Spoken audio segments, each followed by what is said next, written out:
I don't expect them to be as strong though, because they're missing literally the player that made them a team. So, but I mean, I still think they're gonna be a good team. Like they're all smart players. So, um, from experience, because we've scrimmed Maria's team, uh, I think they're a hard team to beat, and I think this might be an even matchup. But obviously, we won't know until like we actually see them play. Well, honestly, I don't really know many of these players or these two teams. I've just kind of heard rumors that they're super, super strong. So kind of excited to just see how the match goes, I think, overall. Um, and yeah, with FFZ, I mean, my team is playing them, I think, this weekend. So I'm excited to see like what they have, how strong they are, and yeah, looking forward to a good match.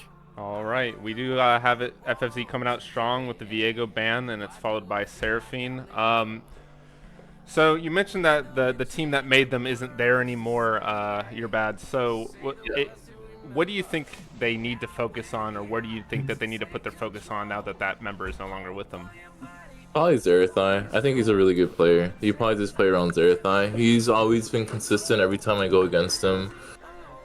He's really hard to kill. He's a good team fighter. Yeah, reliable. He plays pretty much all the champs. I think I've seen him play pretty much like every style of champion that you could play in the game. With the exception of like maybe some more lane dominant champs. I haven't seen him much on that, but um, yeah, you probably play around Zerathai.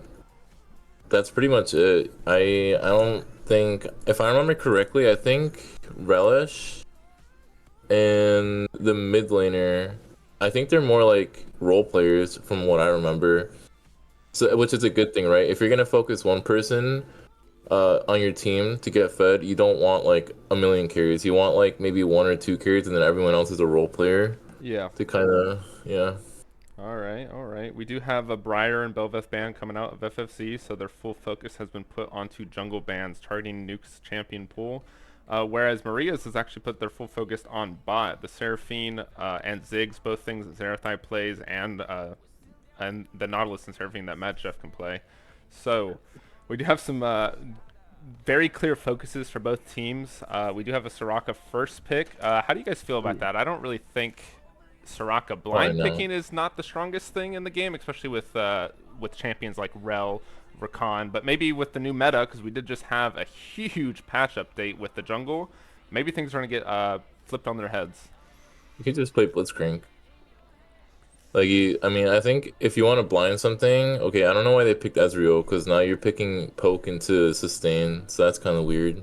But yeah, if I was FFZ, I would just like first pick a jungler, unless your jungler is like has a really niche champion pool, then yeah, I mean, I guess you have to leave it for later. But yeah, I mean, like that.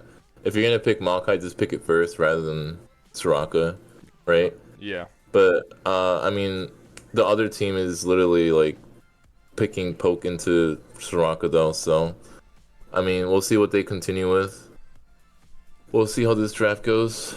All right, and we do have a Talia, and like you said, the Ezreal being picked up for Maria's dungeon. It's answered with a Maokai. Very easy flex pick there. It has 3 roles it can go into.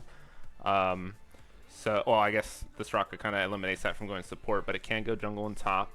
We do have some interesting hovers coming from Zerathai. Galactic, what do you think about the draft that is brewing right now? We did just have the Kai'Sa locked in, who did get Oh, notably did get nerfed this patch. She lost some armor, so she's not gonna be able to take the poke as well. She does have the Soraka to help, but if they can pair Ezreal with something that is also extremely poke heavy or engage heavy, because Ezreal still does fine with those engaged style supports like Braum. What do you think, Galactic? I think it's pretty interesting. I mean, I think Soraka's a strong pick, but kind of like how you guys mentioned, like picking it really, really early kind of leaves it to be countered. But I haven't seen anything really aggressive on Maria's side that's gonna like really shut down the Soraka yet. Maybe they're gonna pick it in phase two, but we'll kind of have to wait and see.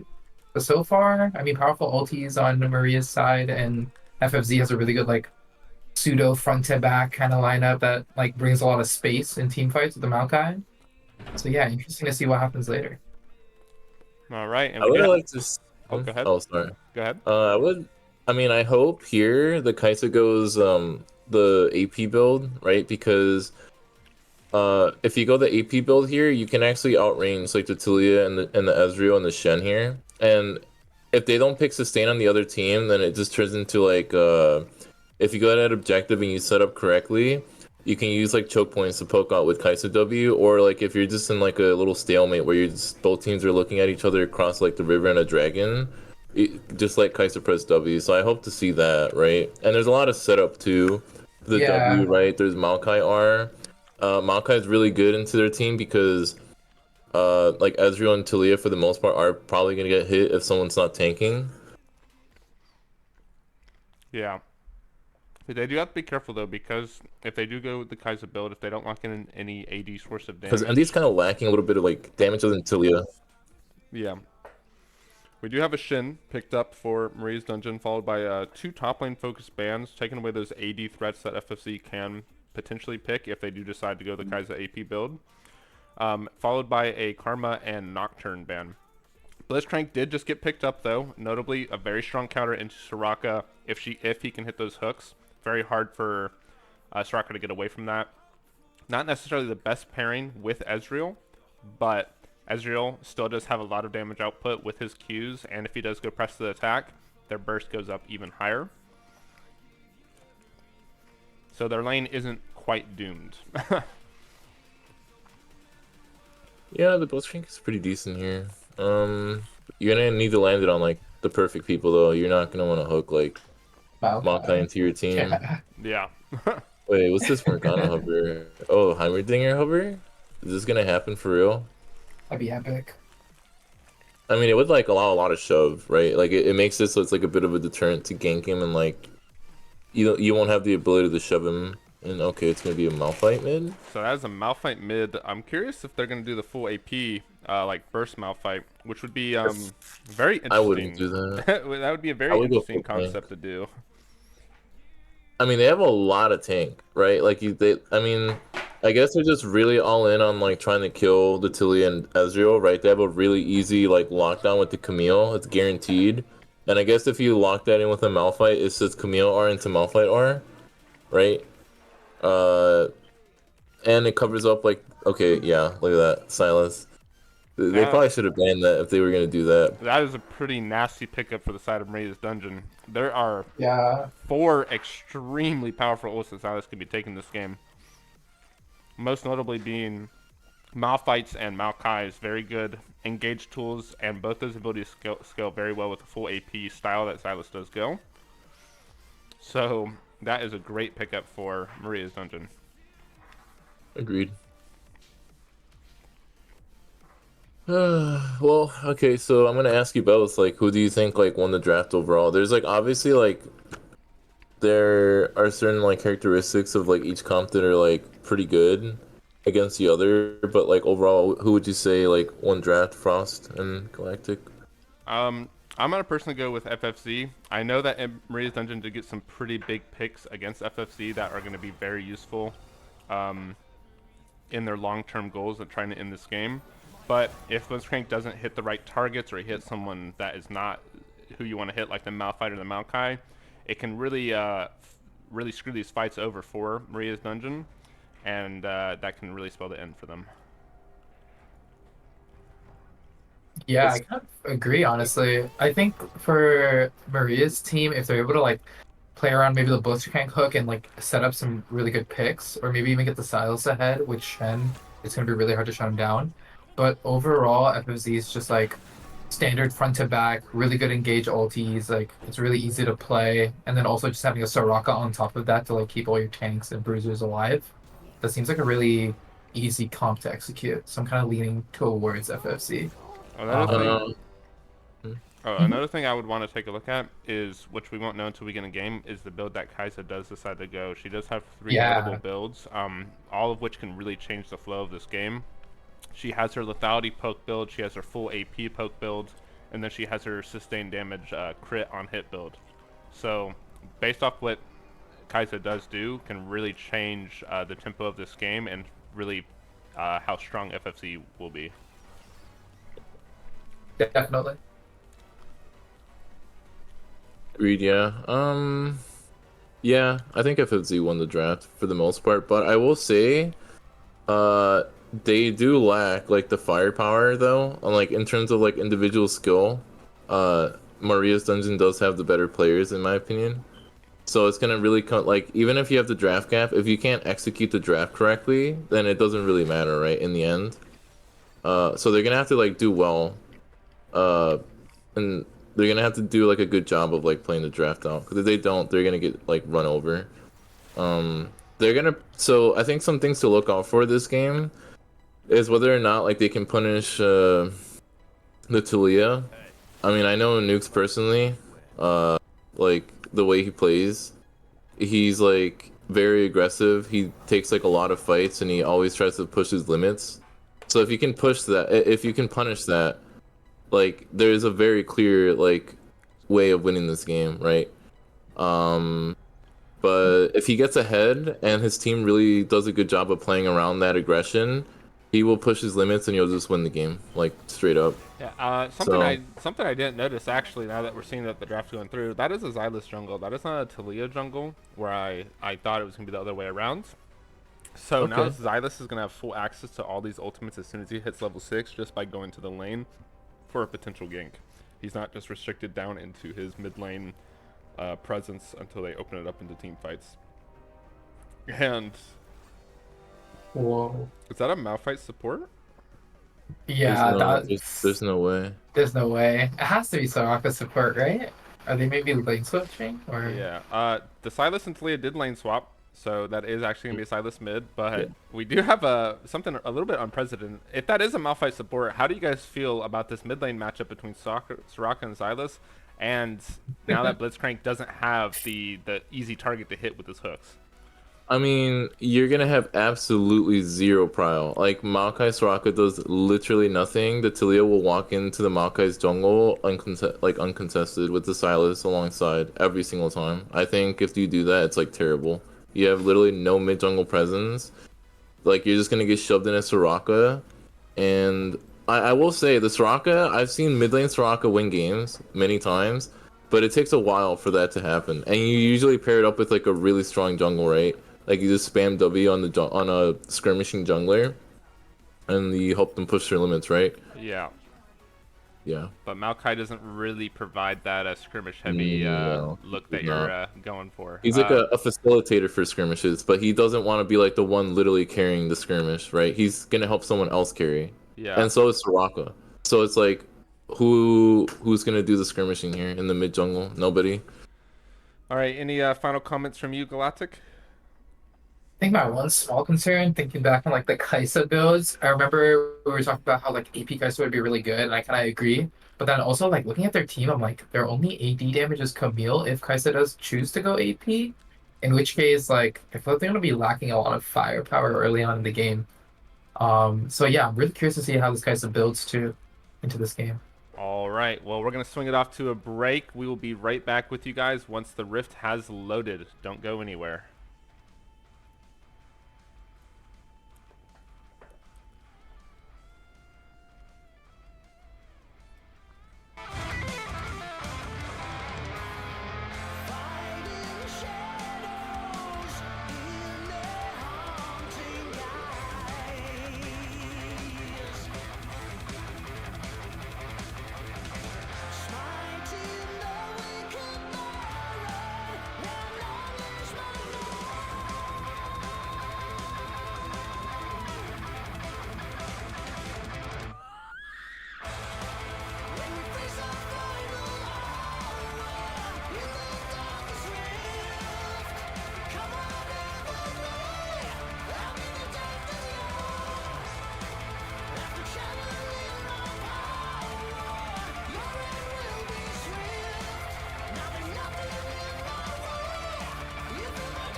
my god! Oh my god! It All is. right, ladies and gentlemen, we are loaded onto the Rift for game number 1 between FFZ and Maria's Dungeon. Are you guys ready?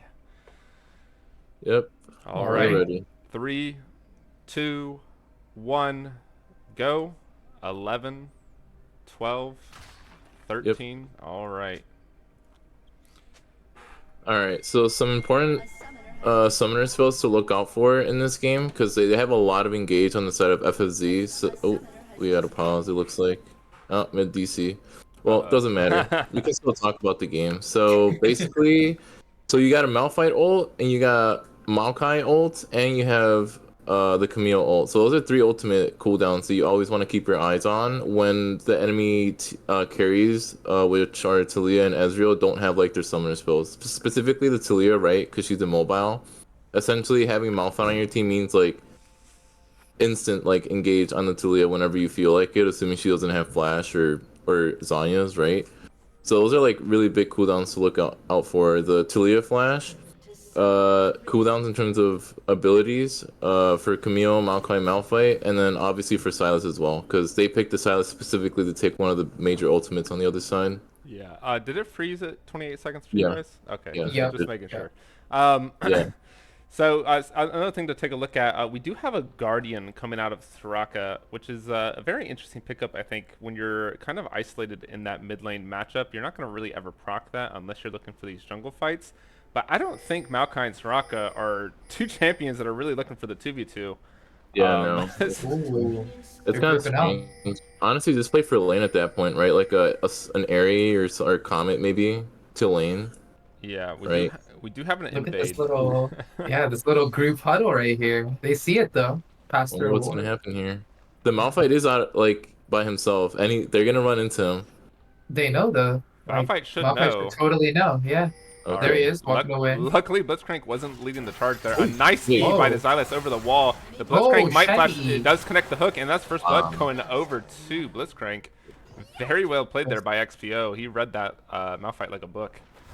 I think the Malphite should have definitely flashed. I think like it's very obvious what their intention is when like the Sylas skills up their E, right? Like and the Shannon's walking up to you, you would assume like, hey, you're gonna get Shin taunted after the CC lands. You probably should flash. But he's really lucky that it went on the Blitzcrank of all people, so not the end of the world at all. I mean, Yeah, but we do have what looks like to be a vertical jungle coming out. The Shin did not spot out the Maokai there, so they don't actually know that Maokai is doing this. But if you go off of safe assumptions, you can basically assume that he's up there. But that's going to put a lot of pressure on this bot lane when they do have a Blitzcrank and no mobility coming out of the Kai'Sa or Malphite, especially early on. Looks like Camille also has prio in the top side since Shen started E during the invade. oh, we had doubled up. Could have gone for a trade there, but yeah, I mean, it seems pretty obvious who they're playing for. Like the jungler probably does want to play around their Camille. We do have a little juicy fight going on. The flash forward by the Ezreal, the exhaust pops down by the Kai'Sa. The Blitzcrank is super low, and the Malphite does manage to get out. Can they turn this on the Kai'Sa, though? She is fighting this alone. Malphite has no HP. Kai'Sa flashes over the wall to get a Q, but Talia is now here. That vertical jungle is coming to bite them in the butt. That's going to be another kill going over to Talia, and can she get the double? And there it is. I think that's kind of foolish. I mean, I think when you know that they're jungler, oh, we got another pause. It seems like. Yeah. I mean, I think, what's your guys' opinion on that play? I think that's kind of foolish because you know your jungler is vertical jungling, right? He's on the complete opposite side of the map, and you know their jungler is on your side of the map. Their jungler is on your side of the map. I think any trading should be like, like there should be no trading at all. Yeah. You should never be trading HP for HP because you set yourself for like a dive, or you just straight up get 2v2'd or ganked. The only way that I would ever see that play ever being worth for them is they have the full commit. They know the Talia's down there. They know they're gonna die for this. But if Kai'Sa does pick up 2 kills there, Kai'Sa is one of those champions, especially if she does prioritize her lethality build, can start popping off very fast, especially into a champion like Ezreal. Kai'Sa is very good at kind of one-shotting that champion. But they kind of gave up the fight there. They both the Ezreal and the Blitzcrank flashed away. But at that point, you guys just need to commit. You know Talia is down there. Exactly. And also one thing to note, we can kind of tell what's the plan is for. Hello? It's either going to be Kraken Slayer Navori, right? Like a crit build, or it's going to be the on-hit build where you go Static Shiv, Nashers into Rage Blade, which I'm not a big fan of here. I think like going Poke Kai'Sa was like super duper free this game. Especially, and you do not want to interact with like Attilia. Like you don't want to be in there deep trying to DPS on Attilia by going through her like her rock field. You don't want to be in range of Silas Malphite ult. You don't want to be near the Blitzcrank. Yeah, and I think Zerathai should have gone the AP build here. it also doesn't help that basically every engage tool that FFC does have gets directly countered by the Camille. The Talia. The Camille E gets stunned on the engage. Kai'Sa cannot ult to follow up the engage. Malphite ulti, yes, he's unstoppable, but right as soon as that unstoppable ends, he's going to be stunned if he goes through the Talia E. So they really need to make sure that Talia stays low HP and she can't really interact in these fights. And the only way you can do that is by going the poke Kai'Sa build. Yeah, but I mean, we'll see what ends up happening, right? It like at the end of the day, it's all execution, right? Like if Maria's team doesn't execute their comp well, if they fall behind for whatever reason, I mean the Kaisa can always pop off and other members too, but I mean judging from the game state already, there's already a pretty sizable gold lead for this early in the game, and it's not looking good for bot lane. And your win con is kind of having Kaisa and Camille carry this game, right? You have literally three facilitators. You got the Maokai, you got the Soraka, and you have Malphite, who's there just for setup, right? Um, you have no damage pretty much if like the Kaisa falls behind. So pretty much the entire game kind of relies on the Camille right now. So they really have to play around Camille at this point. Yeah. Galactic, anything for you? Yeah, I mean, two things, I guess. One was kind of what UBC mentioned about that bot lane trade, knowing that Talia was in your jungle. A little bit foolish, I guess. Also seemed like during that little skirmish that they had, that moment when the both of the supports kind of flashed away, it could have been a good signal for Kai'Sa to maybe stop trading and maybe like back off a little bit, right? Because they're both kind of chunked. You know the jungle is nearby. And then as she proceeded to go for that trade, she was kind of in a 2v1 situation, getting knocked up by Blitzcrank. So yeah, it seemed like a rough fight overall, and then Talia being there kind of made it even worse for them. But interested to see how they're gonna turn it going into the game. I mean, they have a strong late game, so it's not over yet. And then the other thing I noticed was the Soraka mid Yeah. with the support item, which is so interesting. 10 CS down right or 9 CS down right now.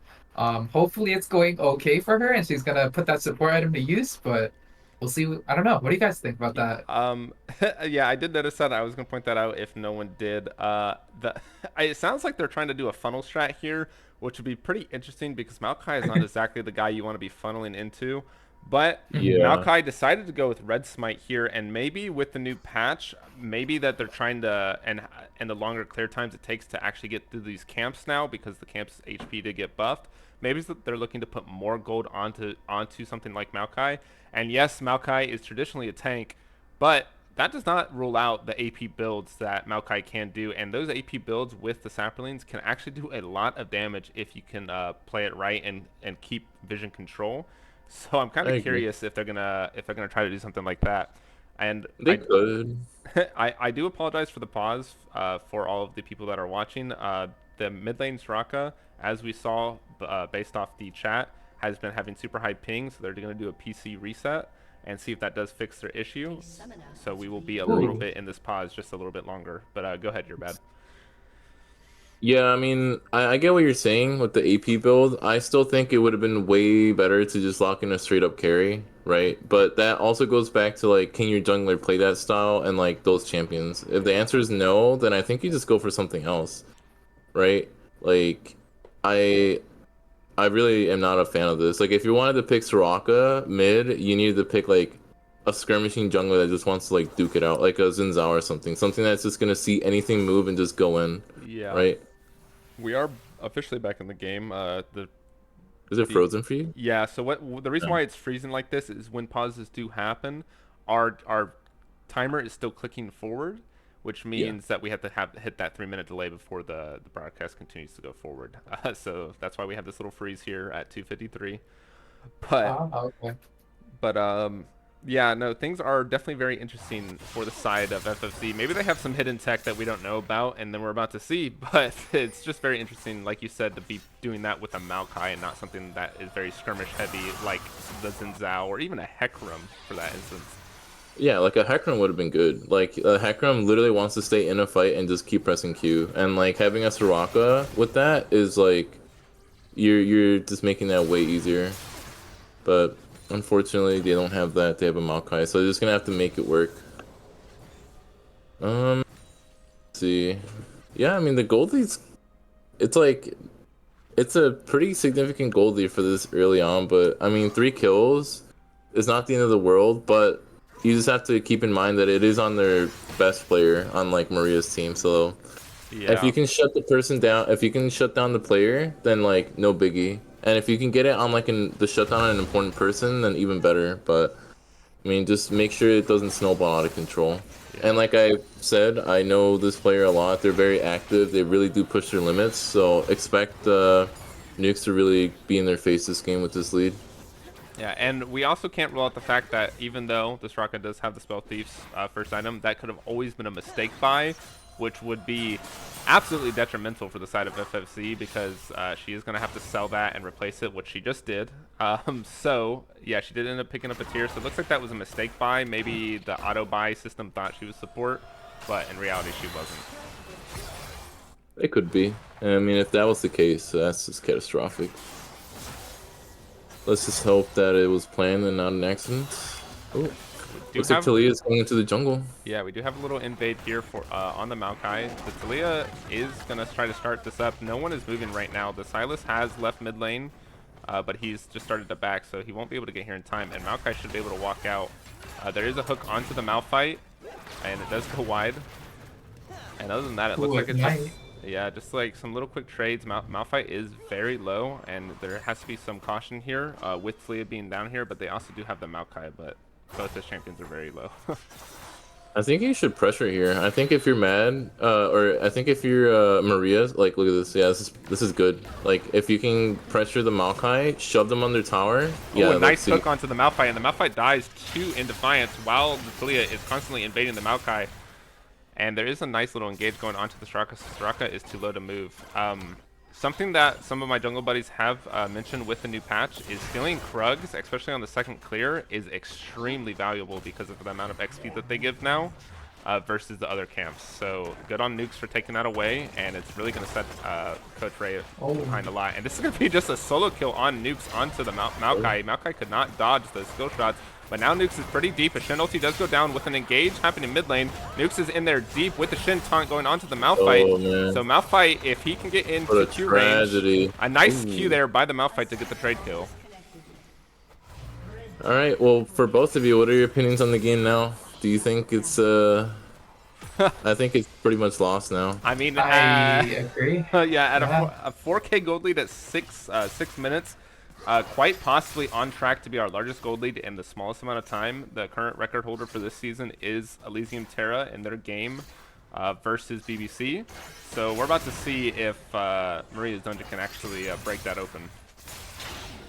Yeah, hey, I have a question for you, Galactic. How do you feel about the style from Nukes? He's like really up in their face. I mean, he's just like counter jungling. I know that's like kind of your style. Do you like what he's doing this game? Really punishing the jungler? For sure, for sure. I actually really like how he's playing, especially how he like herded the Maokai off of his camp. Like he was really punishing him, making sure to let him know that like that's basically his jungle now, right? And also pushing the Maokai into the bot lane tower, kind of like corralling them into like one little corner, while bot is also simultaneously pushing in the wave so they can get either a dive or those picks, as we saw. I think it was a really, really smart move. It denies Maokai a lot of camps, and now we kind of like see the effect, right? Like Nukes is up like 5 kills on the other jungler. He's up 10 CS. He's still like clearing out all his camps since he counter jungled Maokai.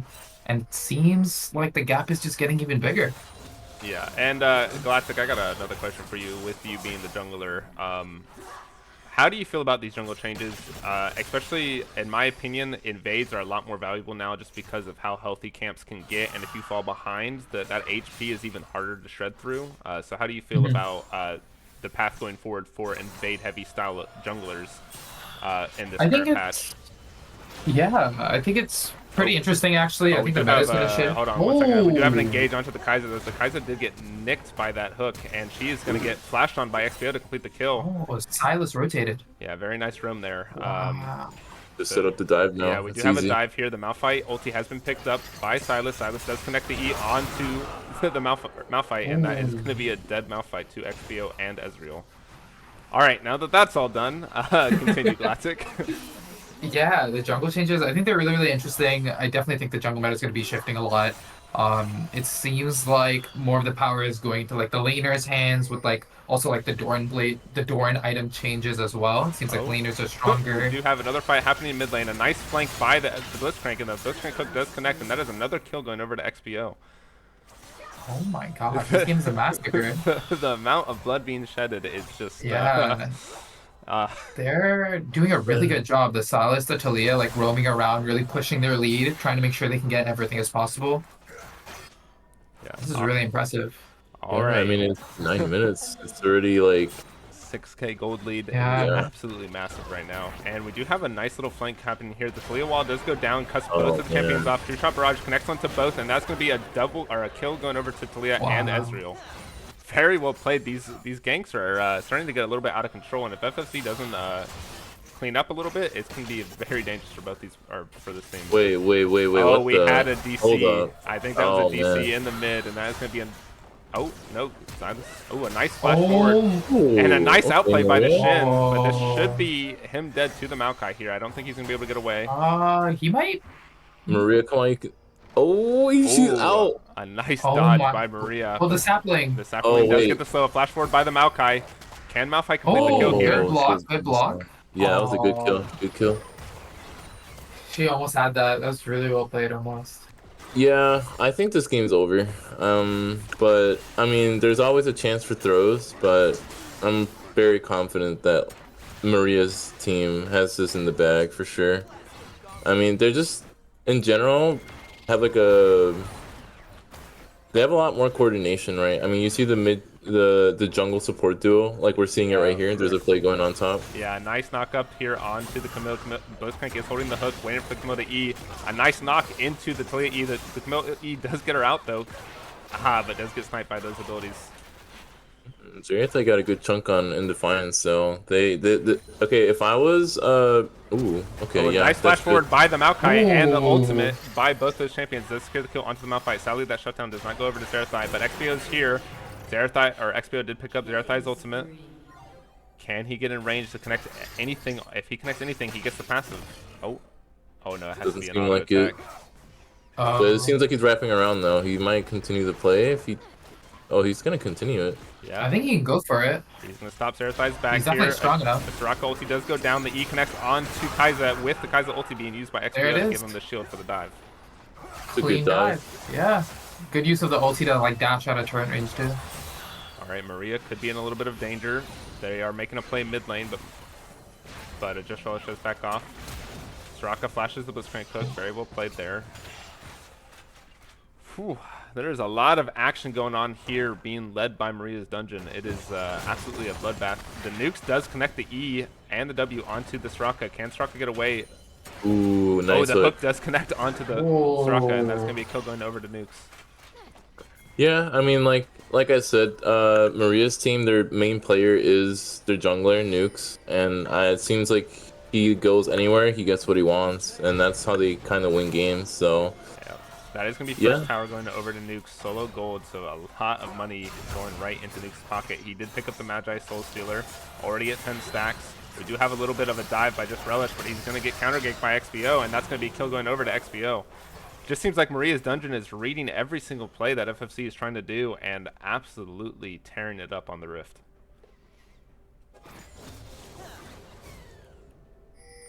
Yeah, oh. Are we gonna get any action here? Seems like Blitzcrank is gonna try to go for a hook here. Yeah, we might see a Blitzcrank cook here. He's walking right up onto Mad Chef. Oh, this might be... Barrage goes out, but a double knockup by the Malphite ultimate. This is going to be Ooh. absolutely detrimental for Zerathai. Zerathai doesn't have ulti to continue the chase, though. But I think they can kill. Why be so scared? Like, it's 2 versus 1. Just he doesn't even have E. Yeah, we do have Nukes and XPO roaming down. Coach Ray has spotted them. So this could be a potential 3v3 tower dive happening. Ooh. Nukes connects the E, or the W, Wait. and Coach Ray They gets have Talia absolutely wall. chunked right now. Shin ulti does go down, and a TP by Camille. That's going to be 2 kills going over to the Maria's dungeon. And they don't even start tanking tower here. Oh wow. Oh, that is Soraka getting hit by the Talia W, and her damage is absolutely insane. This could be a dead Malphite here. He doesn't have ultimate to get away. And that is another kill going over to Nukes. He is at 22 stacks on Magi's, 11 kills. And there just seems like there's no hope right now for FFZ. They're down 11k. This is quite possibly the biggest gold gap in BTL history at this stage in the game. It's almost 1,000 gold per minute. Oh, another good hook. Another shove. On to Zerathai, but the W buzzes on Zerathai. Can Zerathai get away? He does have ultimate. His shield goes down along with the Soraka ultimate. They are trying to extend this fight here. The Malphite has arrived. Maokai gets the kill with Malphite onto Blitzcrank. Soraka Silence goes down and gets the root onto Talia. Can they get Talia to get rid of the stacks? And Talia flashes out, and XPO is there to save the day.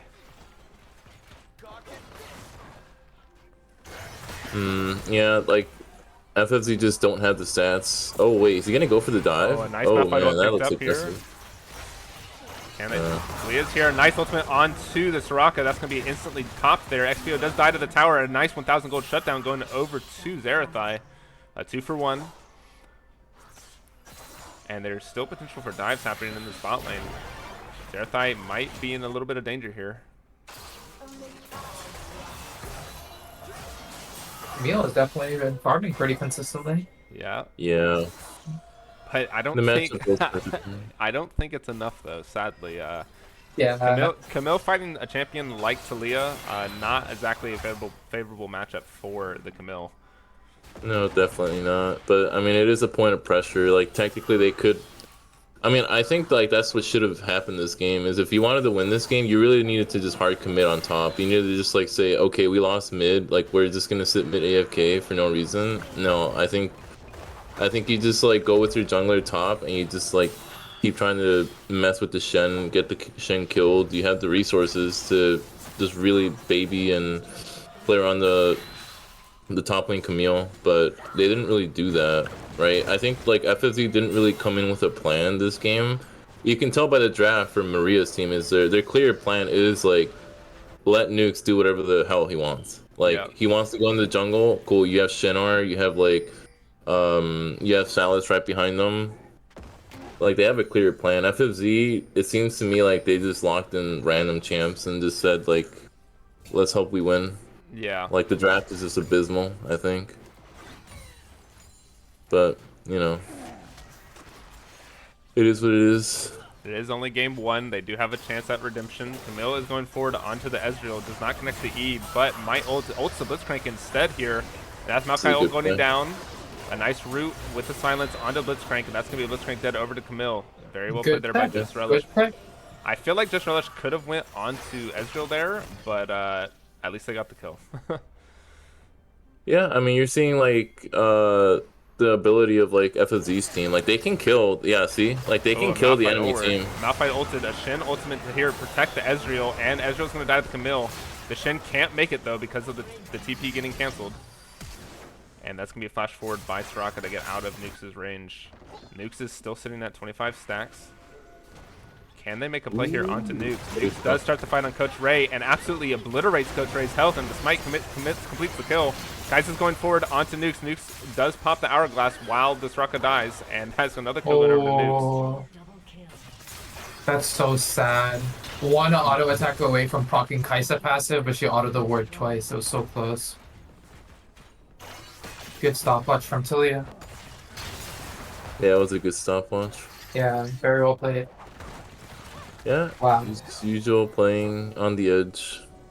This is an amazing game though. 40 kills, 17 minutes. Yeah, I mean, this is really dominant. I mean, this is the type of game you want to show off. Like, I think...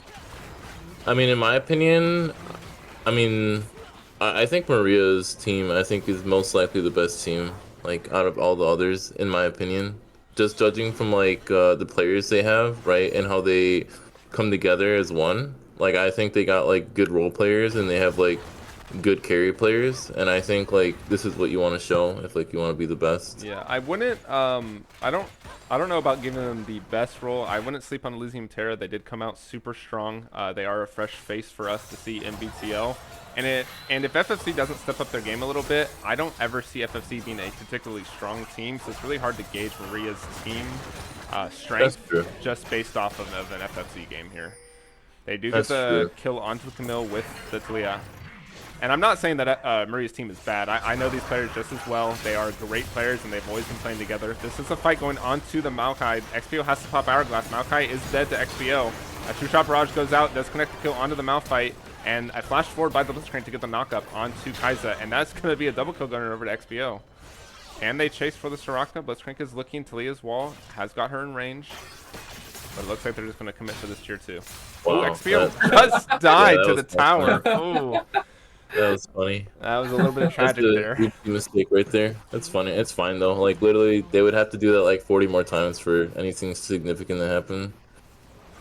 Camille going yeah, forward. I mean, On to Ezreal. Camille ulti does pop down. Shin ultimate does pop. Can he get in here in time? And he does. That's going to push Just Relish away. Just Relish gets hit by the taunt. Wow, Talia absolutely blows up the Soraka and Malphite and Zerathite. That is a double kill going over to to Nukes. And a flash forward by Nukes. Does get sniped by the Maokai Q. Can they turn this around? Shin taunts forward. A TP coming in by XPO. This is going to be a clean dive. XPO can't really die to these champions. XPO goes forward, connects the E onto the Maokai, and that is another kill going over to Maria's Dungeon. This is a 50 kill game in 20 minutes and an 18k gold lead. That they're basically at 1k a minute.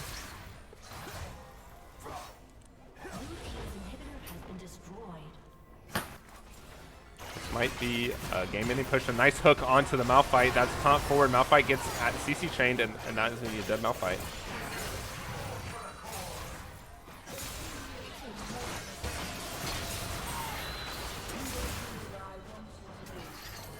Oh, a nice E onto the Kai'Sa. That is just XPO obliterating the HP bar of the carry.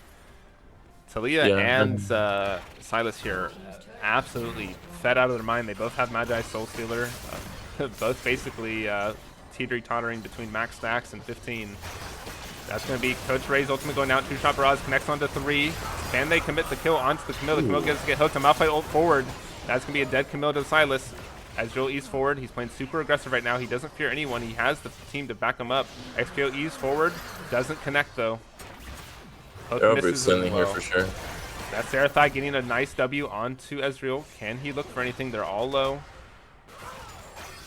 Seems like they're just done here. I think they should be done. I mean, never mind. Nukes is here. Yeah, Nukes is gonna. He does have the Herald here. This can be easily a game-ending push if they just drop Herald. Dancing Herald. Looks like they're gonna be a little bit cautious here. They're waiting for the Shin to push the top lane. They're just trying to play this as clean as possible. I know it's a little early to ask, but I mean, what do you guys think FFZ need to do, both of you, to kind of come back in the next game? I think like they just need to completely rethink what they're drafting. Yeah, their draft. Yeah. It's very hard to actually know what they should be doing here when their draft was this abysmal. They didn't really have anything to play off. Just Relish does go forward onto Nukes. Nukes is not going to die, though. He does get dropped down to half HP. Maokai ulti stolen by Silas. And that's going to be a dead Malphite to the two-shot barrage. Leah wall going down. Oh, an absolutely explosive play onto Zerathite. XPO is trying to protect his Leah. The Shin ulti does go down. And that's going to be Nuke staying alive.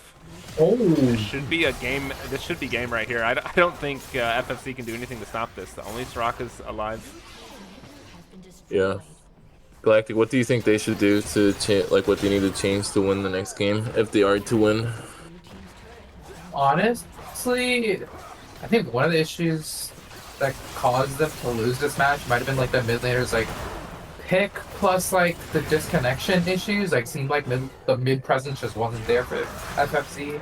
Yeah. So I'm hoping they're able to fix those issues, and then also maybe if they're gonna focus on those two carries, like facilitating and like maybe playing around those lanes more, and like kind of how you mentioned earlier, like maybe picking a more aggressive jungler that's able to actually put some pressure on those lanes, right? Like help the Camille get that early lead or like secure that Herald and help push through top, Yeah. gank bot lane a little bit more, or even counter gank it. But it seemed like Nuke's actually just really played this game well and was really able to like push his lead, take those early 2 kills, and just like totally wipe Maokai out of the jungle. Yep. Yeah. All right, we And are. then Oh, ooh, let's go ahead. I was gonna ask like I asked like what FFZ should do to like come back the next game. But what do you think like Maria's team should do to like stay and just like win the next game? I think they just probably do like the same type of draft, right? I think they Yeah, just pick carry jungle and then a weak side bot and weak side top and just play around your mid jungle, right? Yeah, I yeah, personally believe that Maria's team is strong enough in terms of just skill that as long as they don't get so massively outdrafted in game two, even if FFC does clean up the draft, I think Maria's Dungeons team synergy and just skill expression is just a little bit higher than FFC's right now. Yeah. But I think that's pretty much it for game one. Yeah. All right, we're gonna send it off to a break while we get prepared for game number 2. Do not go anywhere.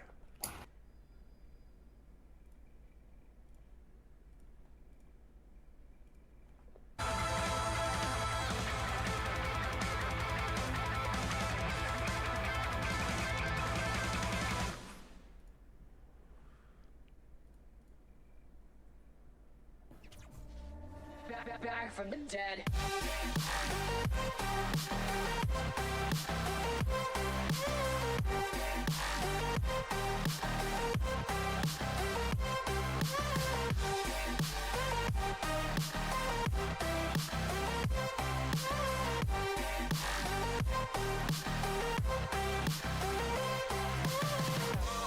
Ladies and gentlemen, you're all invited to go fucking mental on this motherfucking drop.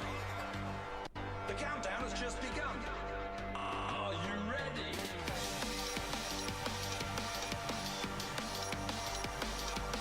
Let's go.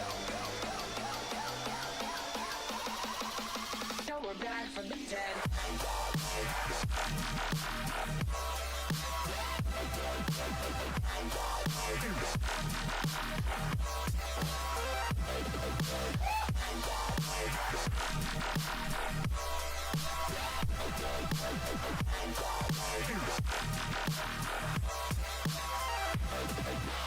We're back from the dead.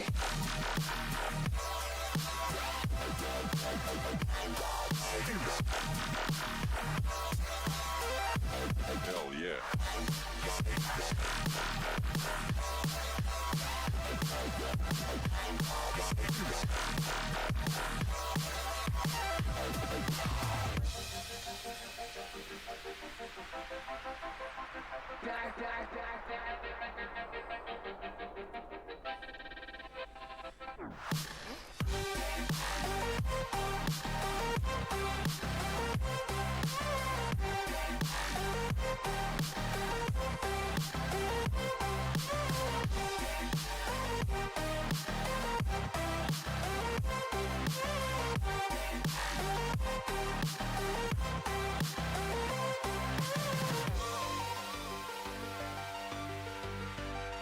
Now we're back from the dead. Are you ready?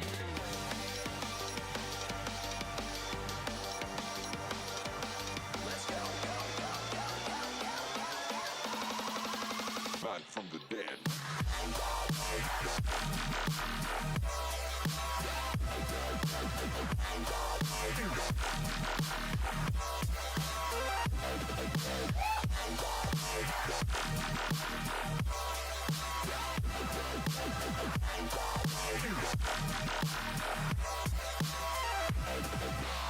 We're back from the dead.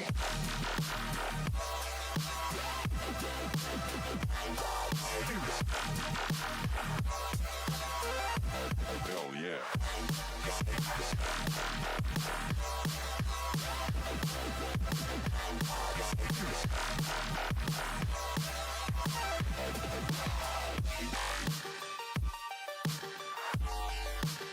We're back from the dead.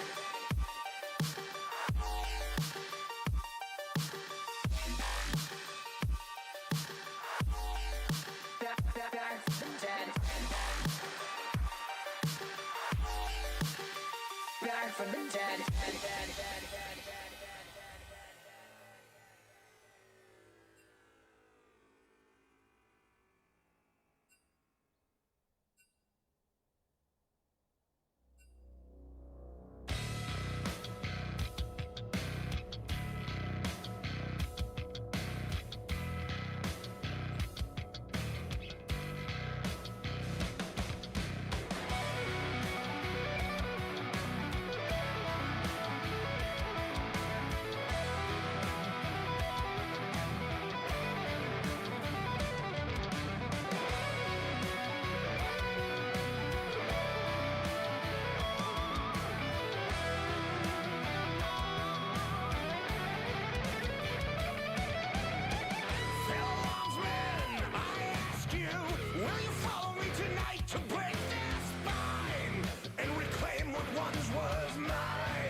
All right, welcome to game number 2 between FFZ and Maria's Dungeon. Maria's Dungeon did take game number 1.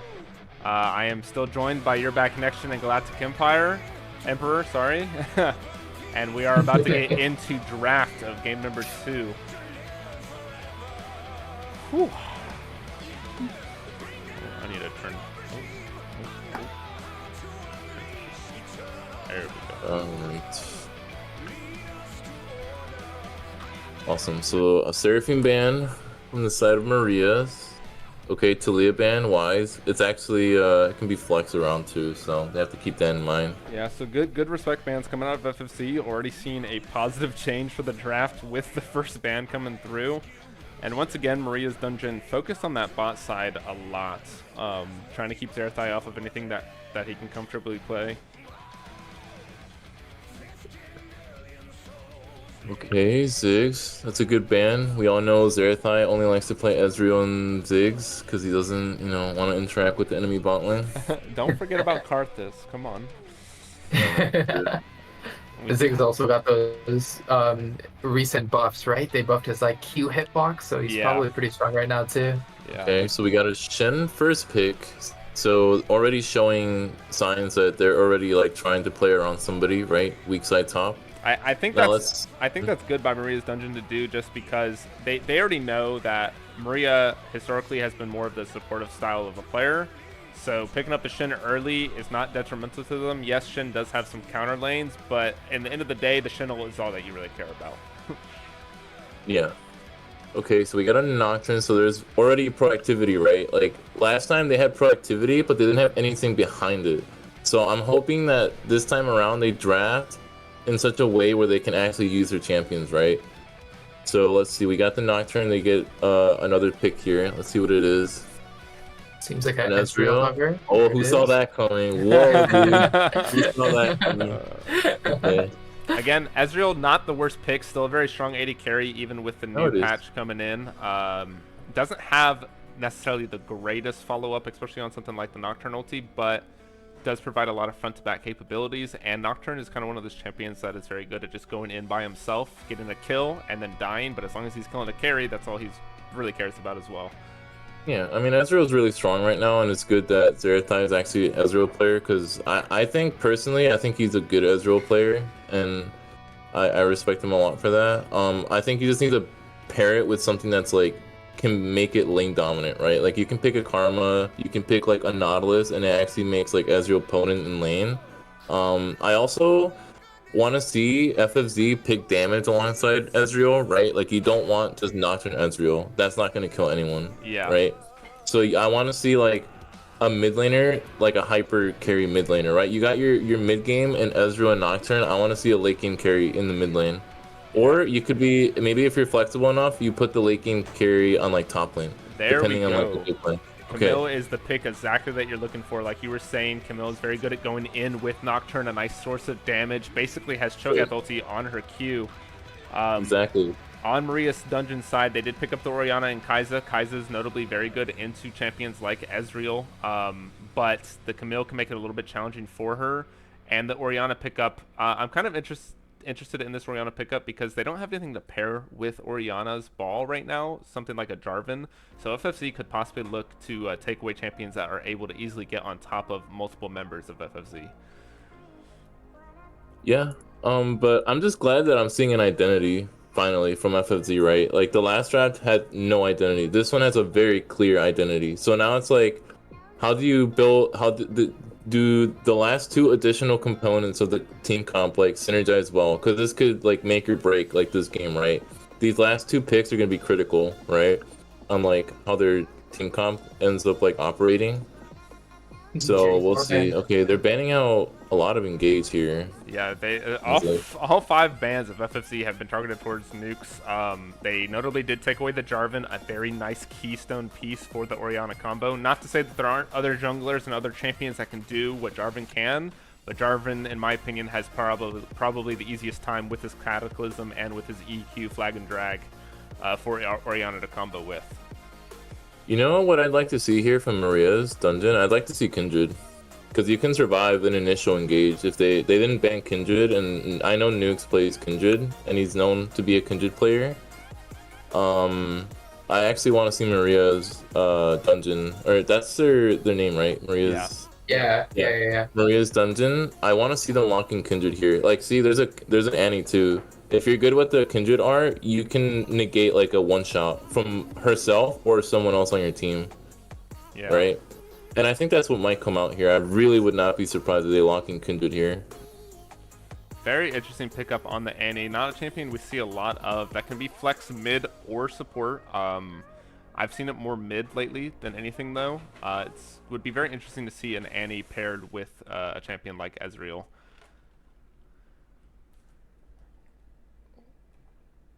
So that's a good step. Now the question is, what do they go jungle here?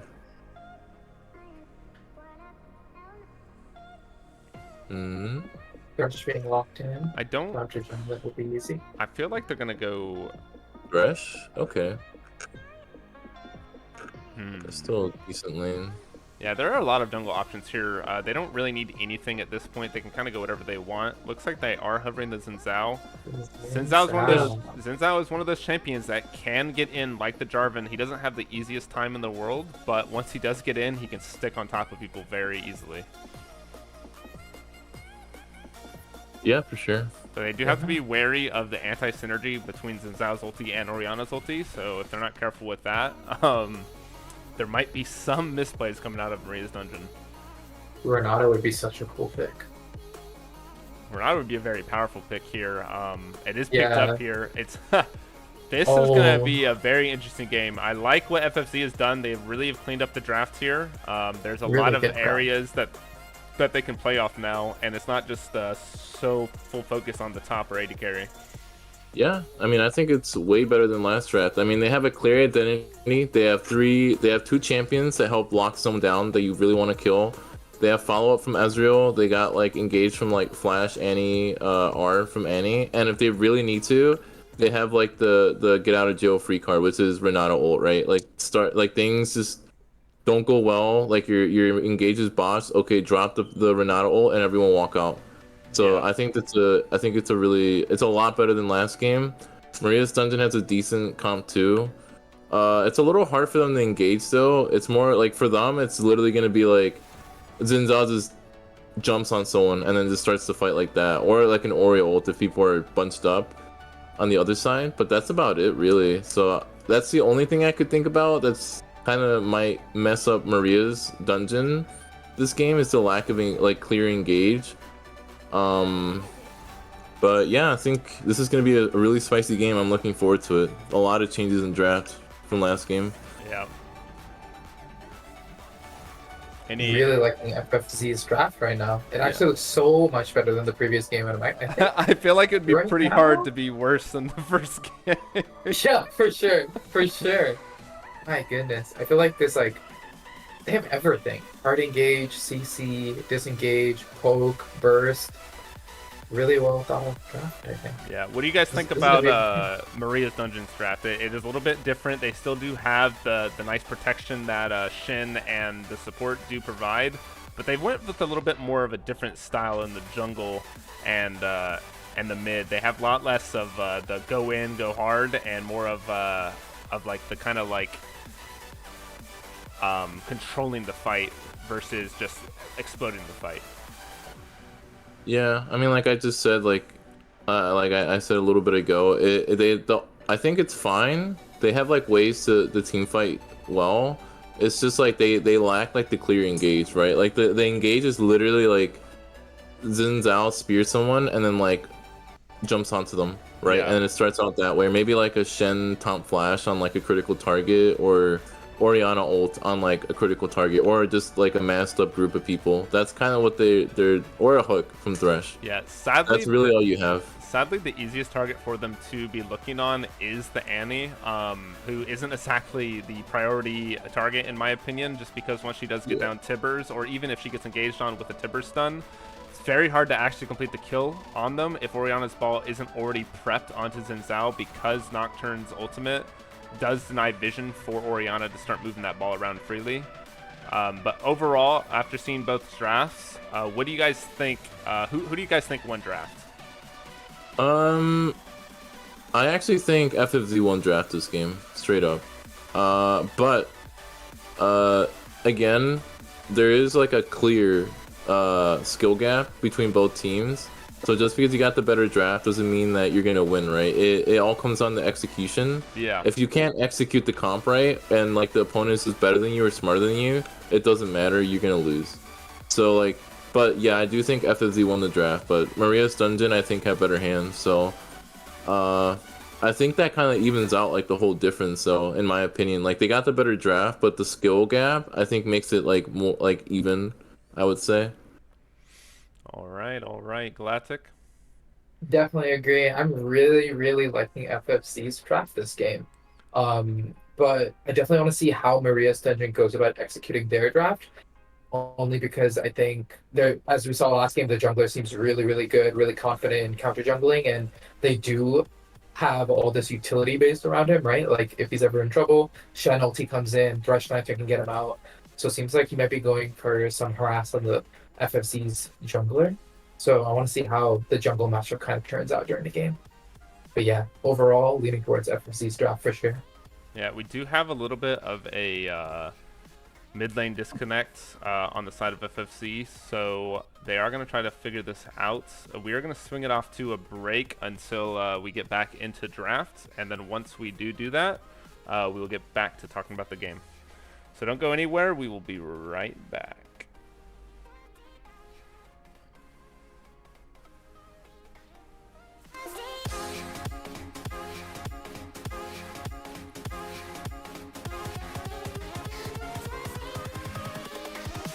Here we go.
I wonder what went wrong today, eh?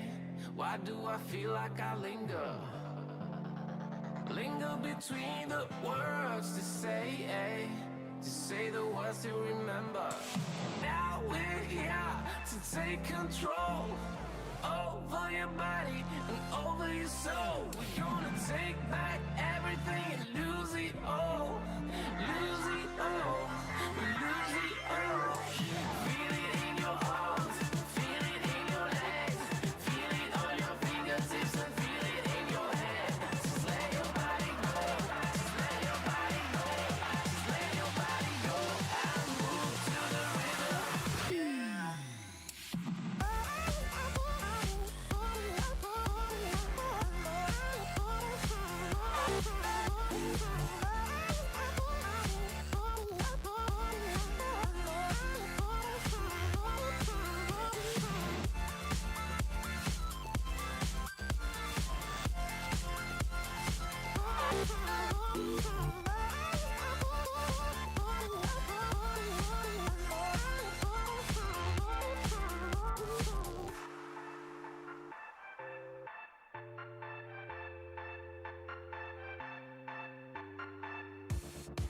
Now we won't go back home today, eh?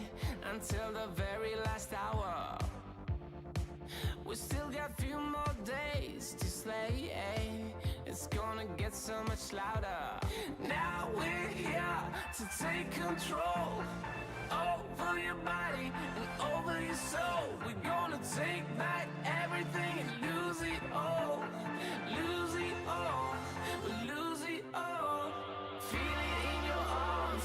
Feel it in your legs. Feel it on your fingertips and feel it in your head.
I'm on my own, broken and alone.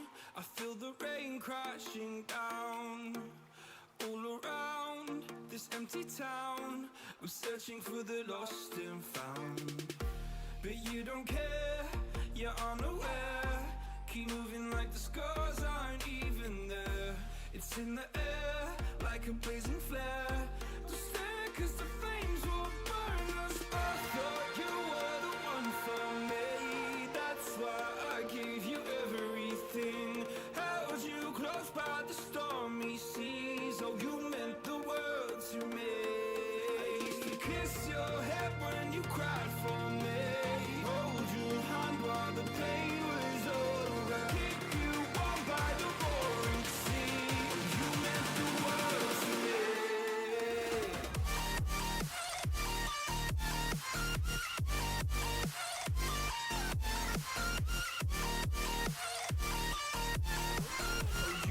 All right, ladies and gentlemen, we are back. Sorry for the delay. There was a lot going on. We had to confirm that the sub player was legit. We had to figure out what we were doing with drafts. It has been decided that we are keeping the same draft that was drafted. So we are finally about to load into game number 2. Now that they have a new mid laner, guys, what do you guys think? What do you guys think is going to happen this game?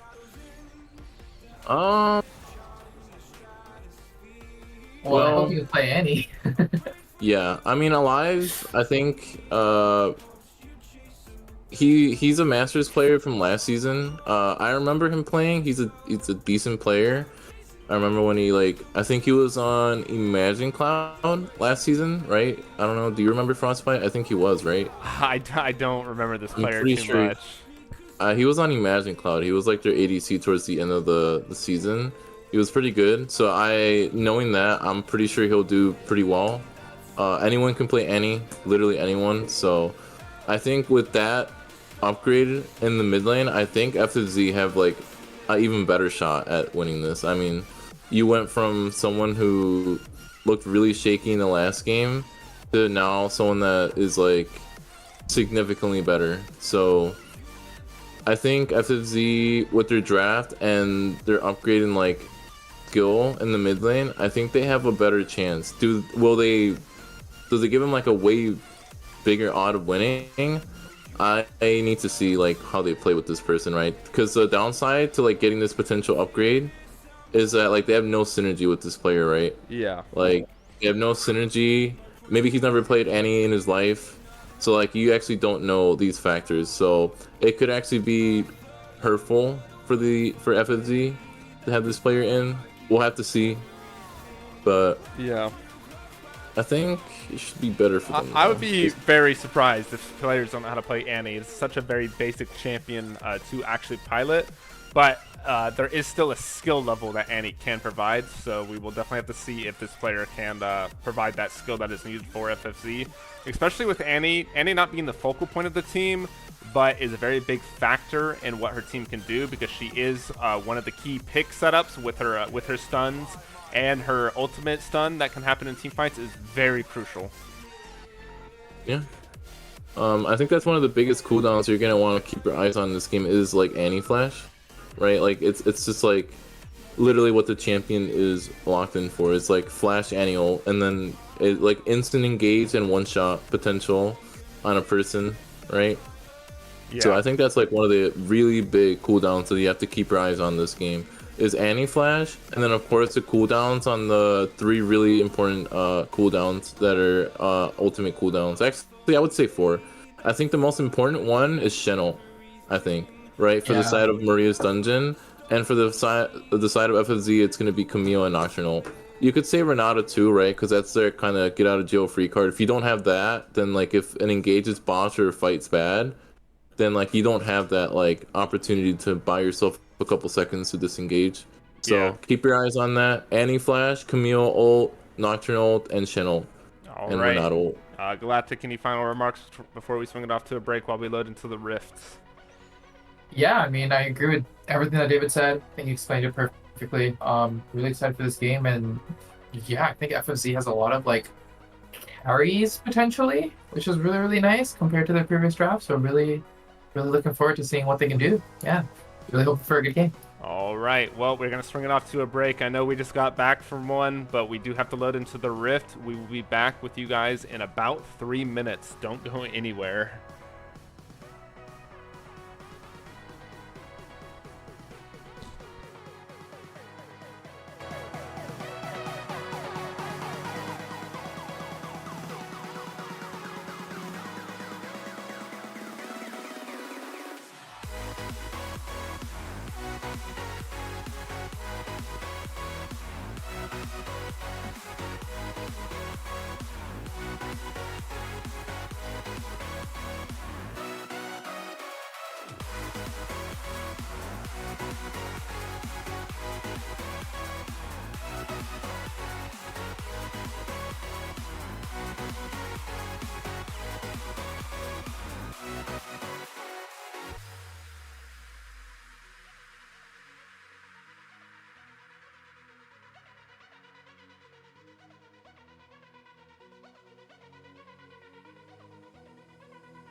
All right, ladies and gentlemen, we are in game number 2 of Maria's Dungeon versus FFZ. Are you guys ready? Yep. Yep. All right, 3, 2, 1, play. 11, 12, 13. Perfect. Yes. All right, here we go. All right, amazing. So, in case you guys weren't here before the break, we got some really important things to highlight for both of these teams, right? So some cooldowns to keep your eyes on. Channel for the side of Maria's Dungeon. For the side of FFZ, you should keep your eyes on the Camille ult, Nocturnal cooldowns, and then as well as Annie Flash. I think Annie Flash ult is like probably the most important thing for sure, because it's probably gonna be the main way they start a fight. And then of course Renata ult as well for the disengage. Yeah, Yeah, we do have an potential invade here by Maria's Dungeon. It was spotted out by Mad Chef. Mad Chef did see them walking to the bush, so nothing too crazy should happen here. But XPO is going for a cutoff. They did go for a blind hook, and nothing connects. And XPO is kind of in a dangerous spot right now, but nothing too insane fine. does happen. Small chunk. They won't be able to recall here though, so it's actually pretty significant for their laning phase. We'll see how that pans out. Keep our eyes on the mid lane, see if that chunk of HP means anything later. Looks like Nocturne got a really good ward on the enemy buff. So reset and starting top side. Seems like both junglers starting on opposite sides. Could expect action on both sides of the map at like 3 minutes, which is pretty cool.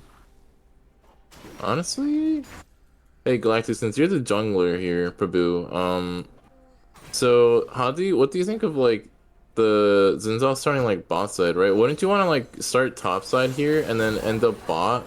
Because you have a better 2v2 with your bot lane, and you really don't want to play around the Shen, right? Like end up on top side with Shen, because you just really can't do much in that 2v2. Like, do you think like it was okay for the Zinzal to just start bot side and end up top? Well, originally I thought that, but right now it looks like he cleared red buff Raptor's Krugs, which means he might look for a 3-camp gank. Yeah, that's what I Bot was thinking. Yeah. But Nocturne also has good vision on the other buffs, so he could go for a counter invade and steal some of his camps. Ooh, And they'll also know Zinzao isn't on his blue side yet, so they should kind of have a feeling that he's bot side right now. We do have nukes pathing by, a flash forward by the Thresh, a flay hook onto the, I forgot her name, but first blood going over to Zinzao. Very well played there on the gank, and a nice setup by Thresh. Who's that? Renata. Renata, that's who it is. There's a lot of trading mid lane. I don't know if you guys were seeing, but like a minute ago, they were like one auto attack from like dying both sides, but they ticked up with their pots. But a lot of heavy trading in the mid lane. Expect some action or maybe some solo killing there in like the next like minute or two.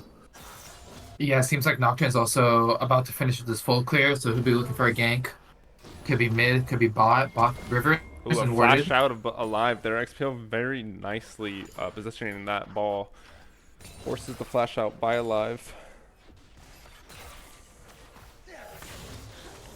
Seems like they know that the river is wooden bot side.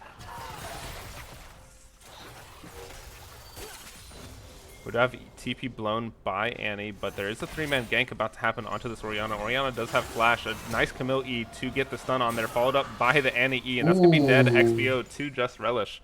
Nocturne did not get the assist, but at the end of the day, I think that they're going to be happy with that play. I've been trading bot side right now.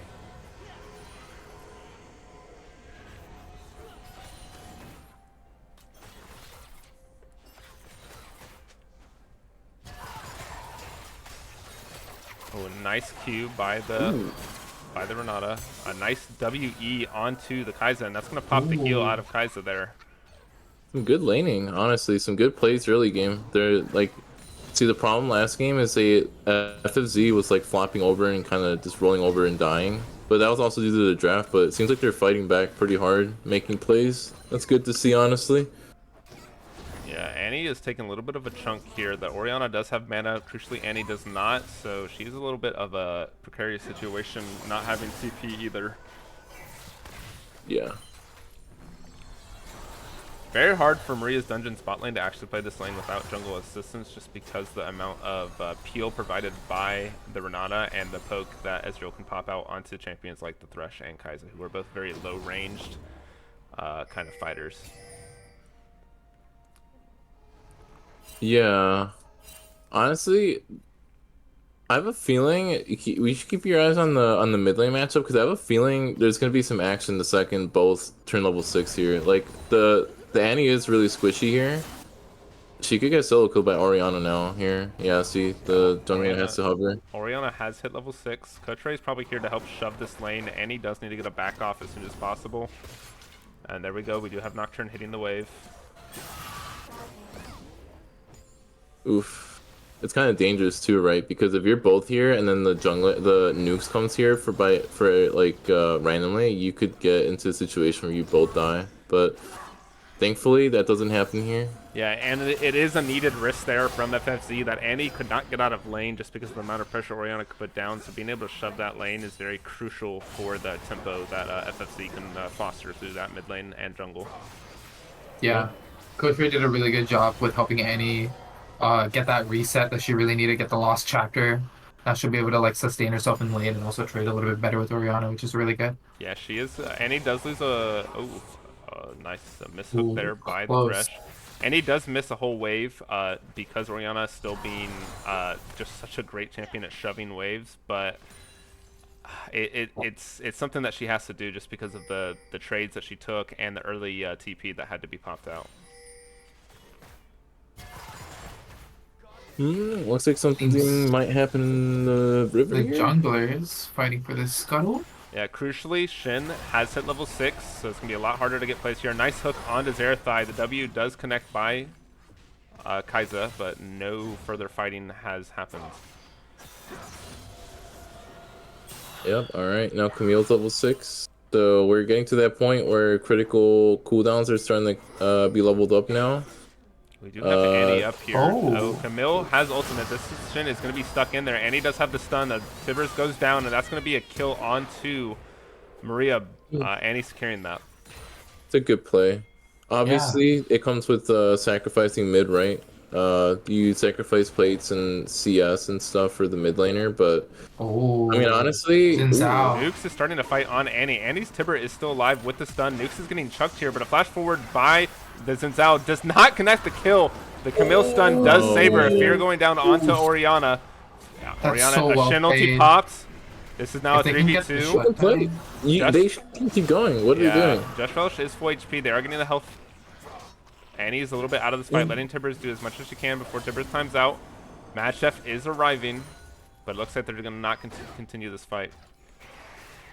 Very interesting not to continue that play there. I definitely felt like they could have easily won that. Maybe a trade kill goes over to Oriana just because of the health bars, but at the end of the day, I think it's still a positive trade there for FFZ if they continue.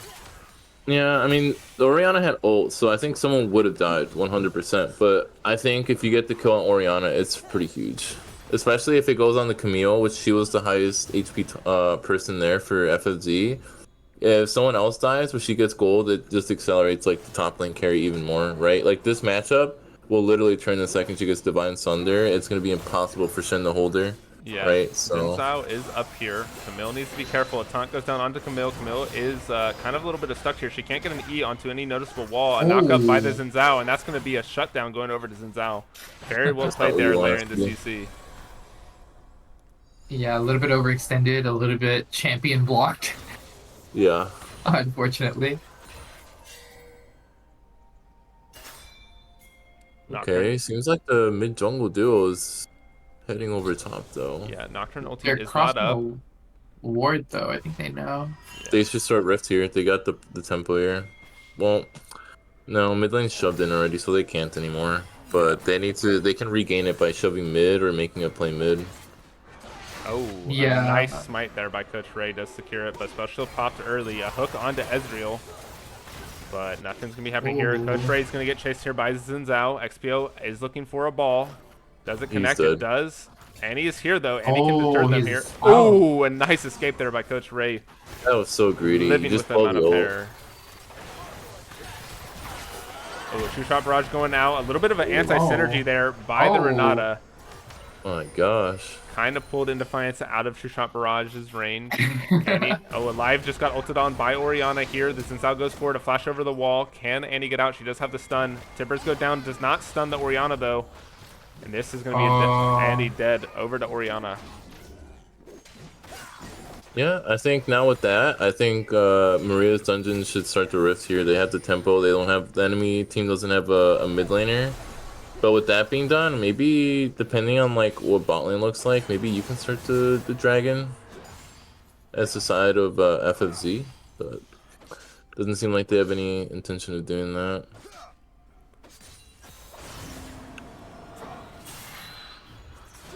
What would you guys say like the game state is, both of you? Like, do you think it's like favored for anyone? Do you think like Maybe they're like overreacting something like it's GG already. I don't know. What do you guys think?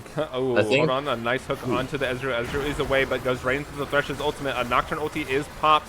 Does he get in range? He gets in range of the Thresh. The Ezreal is surviving. Fear goes down onto the Thresh. Thresh gets feared. Shen ulti popped. He does get out. A hook goes forward, but does not connect. Annie is here. She's sitting on a ward, though. They should do the Drake. Yeah, this... Enemy jungler's top side. He's stuck there holding the wave. You guys have tempo right there. Yeah, One person goes mid to catch the mid wave. Yeah, and with the Thresh, Shin, and Kai'Sa, all three needing the back, they can't really contest this. Nukes is going hard onto Camille. He might be able to get a kill here. He is out of mana. He does not continue the dive. Dragon has been started up by FFZ, so this should be first Dragon going over. All right, anyways, sorry about that. Galactic, back to your bad question. What do you say? Yeah. I think in the bot lane, the duo that Xerath has definitely has more prio within the lane, especially with the Nocturne hovers. Like, as we just saw, like, Nocturne ulting into the lane kind of skews any types of skirmishes that Thresh tries to initiate. But I think FFZ's, like, mid-jungle duo seem to be really, really strong. I think the Orianna is, like, really, like, out-pushing this Annie in lane. And Annie's going to get some good roams, but Ori's getting really, really strong, just getting this, like, turn plating gold. And I think if they continue to roam together into the enemy jungler or into the side lanes, and he's looking for a fight here. The Timbers does go down, but she does get killed by XBO. But XBO's with Coach Ray with the fear does get the trade kill, going over to Annie crucially there with the Timbers. Yeah. Good counter gank by Nocturne, but yeah, we just saw like Orianna could very easily kill this Annie in lane. Oh, Coach Ray might get caught here. The knockup does go down. The Renata does have to get the self-revive, but it does not result into anything. It's kind of funny. The Ronaldo actually made him run away because he's trying to like idle his own teammates. Yeah. They actually did like the opposite of what they wanted. Two-shot barrage goes down, misses the Zinzao. Zinzao survives with about 200 HP. And the first tower hasn't fallen yet, but with the amount of pressure that XPO has, I would not be surprised to see mid tower being dropped. And notably, going back to the Orianna advantages that she is brewing, they do not on top of the plating. She does have a 40 CS lead, so that is nothing to laugh about. That's about 2 extra kills in terms of gold. A nice taunt here onto Just Relish. Just Relish ultis does walk away. Oh, Just Relish is going deep, a flash out, and does connect the kill. Ooh, very well played. Definitely well played. Yeah, I mean, this Camille, see, like, the game might be, like, a little sus in some areas of the map. Oh, give me 1 second. Nukes is looking with the Orianna ball. Does get the dash forward. And this is going to be a kill going over to Nukes. Zerathai just pushing a little bit too much there without the vision to keep him safe. Yeah, some parts of the map might be a little bit weak for FFZ side, but I mean, definitely Camille's like very relevant. Like, she's 3-1. She has Divine Sunder now, so she's hit that point where Shen really can't trade anymore, right? Any trade will always be like a negative for Shen into that matchup. And then once she still goes Ravenous second, right, for the sustain in the side lane. That's still the case, right? I believe so. Hasn't changed. Yeah, so like once you get to that point, like there is no stopping Camille. Like that's where you're gonna require like another teammate to come and like stop the Camille, or else like she will just literally press Q on your tower, trade with you, and then hook shot out and heal. It's like a so that's one thing that FFZ have going for them, is definitely their top laners ahead. Can they carry? Will they get pressured to start team fighting? We'll see later in the game. We do Seems have like they're looking for that top lane. Yeah, 2 players roaming up top, and the taunt does hit the Camille. Camille gets knocked up, but the E goes out. Does she get away? Does Nukes have the CDR? He does get away, but XPO's here. Just Relish is gonna have to walk super far away. The ball cuts him off. Ooh. Nice magic shield. Orianna ult goes down. That's gonna be a kill going over the XPO. We do have a 4-man dive. Nocturne has ulti. It does go down. Thresh is going to get feared here. The Renata ulti does go out. Kind of pointless, to be honest. There wasn't anyone else for the Thresh to attack. But that was a bit overkill. That is going to be first tower going over to FFZ. I'm quite surprised that they were the ones to get the first tower here. And good news for FFZ is this game is going about 10,000 times better than last game. They're only down 1K at 15 minutes Yeah. instead of being down 10K. So there we go. Double TP on this tower. I don't think they know it's both of them. A nice stun onto the Xin Oh, that's Zhao. good. This one actually may turn out to be a really Yeah, good Camille play. ulti goes down. Shen ultimate dropped onto Nukes. Can Nukes get away? A nice taunt there, but it does not dodge the anti-Q. Just Relish just trying to E the Shin, not the wall. Can Maria get out with an E? Oh, nice lantern there and save. Yeah, there it is. That's clutch. Oh no! Maria wow. walked That was right really into cool. vision. Very well played there, double TP. Really well played. What I want to see FFZ do here now is they have a lot of tempo and this got a lot of gold. Reset and set up for dragon. You already have you're already up a dragon. How about you go and get the next dragon and get yourself up? Make yourself 2 dragons up, right? You want to force these. Yeah, like the closer you get to soul, the more likely like the enemy team is to feel pressured to fight you for those dragons, right? Like once you get to soul point and you're actually outstanding them and like have too much of a gold lead, they still won't have a choice but to fight you. That's what you kind of want, but I mean they're out of tempo. Just do Rift, really. Yeah, they should trade it at this point. They prioritize the tower gain there to get some map pressure and open up the map a little bit, which I do think that is still good play, even though they do lose the dragon. And they are also going to pick up Rift here as long as Xin Zhao. Oh, they're rotating though. Xin Zhao isn't moving though, crucially. Yeah, but I mean, if they can get a pick with just like the Orianna alone, they'll be able to like poke them out or contest this, I believe. Yeah, Herald is gonna get killed before that. Camille goes in, the hook does connect onto the Camille, and that's gonna be just Relish trying to end Defiance. Nocturne has ulted. Please don't take the Nocturnal. Do not take the Nocturnal unless like you get a. Okay. Nukes is looking. He does not connect the W crucially onto the Annie. I mean, not too bad. They got the Rift. I mean, going in there was really greedy. Like you literally get the Rift, you get out. Like the enemy team is showing signs of rotating. That clearly means like, hey, they want to come here and like fight you, right? Like they want to fight. And honestly, their strongest player is Orianna. It's not like Xin Zhao. Xin Zhao is like the guy who's gonna initiate, but that doesn't mean that Orianna can't just walk up and one shot you, which is what she literally just did to Camille. So I think that was really greedy, but you know, it's not the end of the world. It's only like 1 point something K gold lead. It's not the end of the world. It's way better than last games. Especially with FFZ having what we believe to be the comp advantage here, being down 1K. Definitely not nothing to write home about. For sure.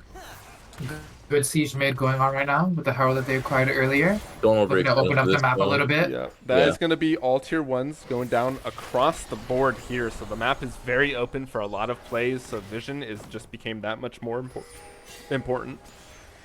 Yeah. Seems like they're looking to try to take away some jungle camps on the bottom side of the map. Thresh is caught out here. He does not connect the hook. Shin ulti does go down. Renata ulti is popped. Does connect the hook onto the Nocturne. Nocturne's brought super low. A taunt go onto Renata. The Annie ulti does stun 3, but is it enough? It doesn't seem like it. And that's going to be a 1 for none. For a play that looked good for FFC, but Maria's Dungeon was able to turn it around with a nicely timed Shin ultimate. Really unfortunate there that the Camille wasn't there. The member of the team with the most gold right now.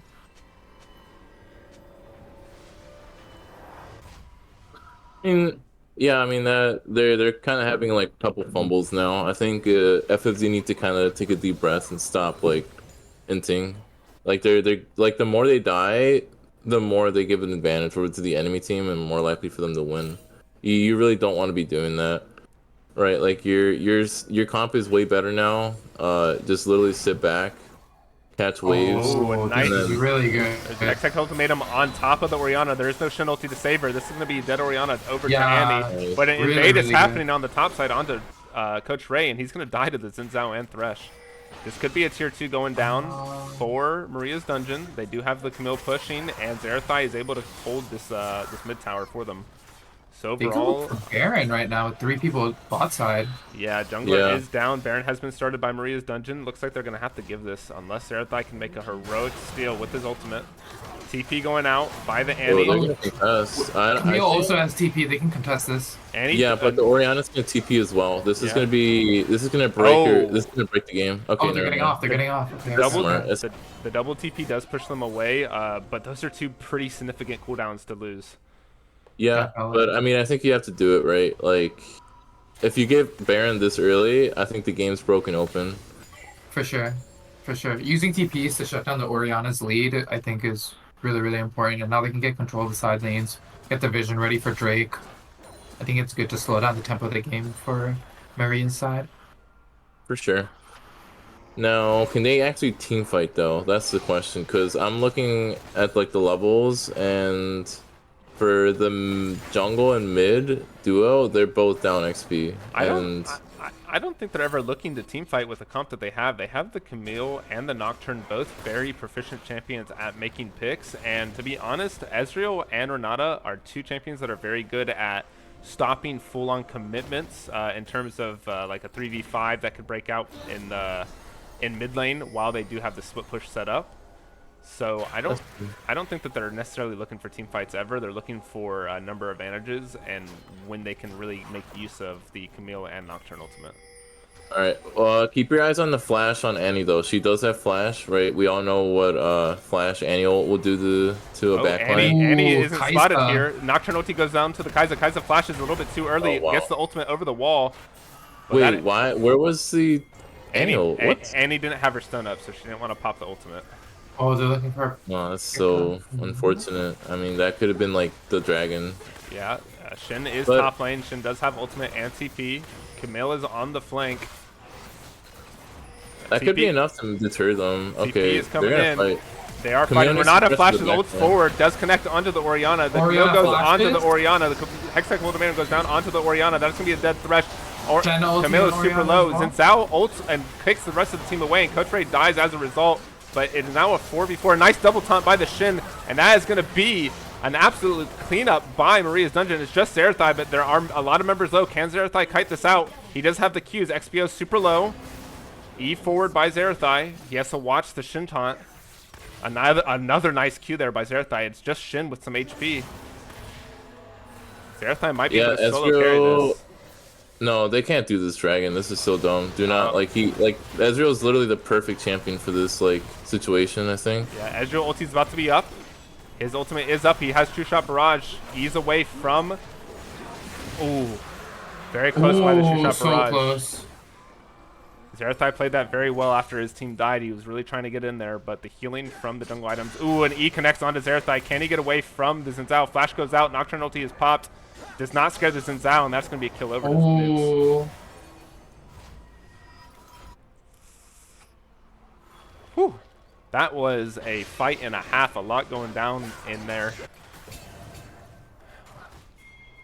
How do you think FFZ plays that fight differently to make that work for them? Because it was looking good in the beginning, and then it kind of fell apart once Oriana was no longer taunted by the Renata and got her ultimate down. I mean, I think you just don't use Renata ult to like engage that thing. Like there's like many ways you can start the fights. Like you literally have flash on Annie, and you have like Nocturnal, and you have well, they didn't have Nocturnal ult there because they wasted it, Yeah. but they had Camille ult. Like there's other ways to start the fights. You had Camille on a flank.